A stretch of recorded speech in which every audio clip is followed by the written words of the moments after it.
The oil and gas industry has come to recognize now that oil reservoirs in the subsurface can undergo multiple stages of tectonics beyond the original one, which involved burial, oil generation, and the original entrapment stage where oil moved into a structurally high trap in the subsurface. Those multiple stages of tectonics can take one of three different forms.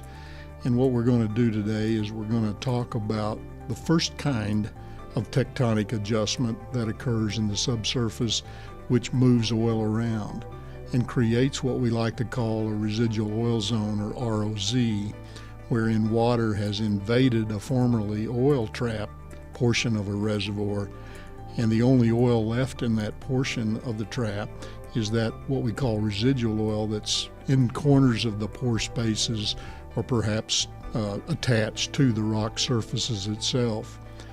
For the purposes of this discussion, we'll walk through 4 slides here in the first part of this and then go to an animation to make it clear how this might work for a ROZ Type 1 residual oil zone. What we've got in this first slide is a hypothetical original entrapment that might have been formed many ages ago in the geologic past.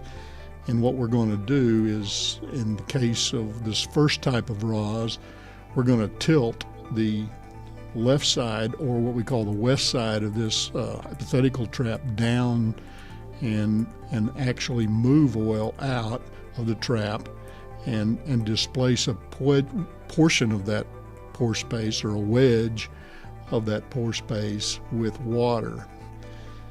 That's what we call Type 1.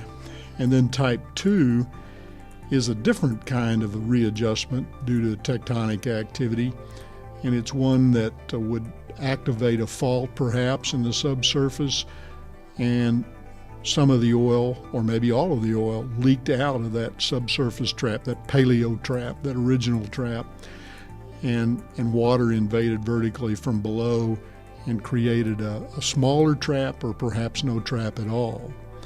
We won't cover that in this particular animation. We'll leave that for a later day. The third type of trap is what we call a Type 3 ROZ, wherein we have a hydrodynamic gradient, where we might move water, like in this slide, from left to right and displace oil to the right. And this one leads to a tilted oil-water contact. This particular type is very common in the Permian Basin.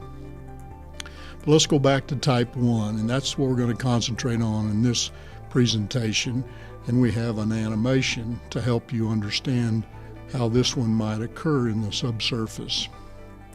And we have, in this case, a downward tilt. This would be what we call the west side is tilting downward, and you see this water encroach vertically upward into that former paleo trap and move oil out, and water goes in the pore spaces.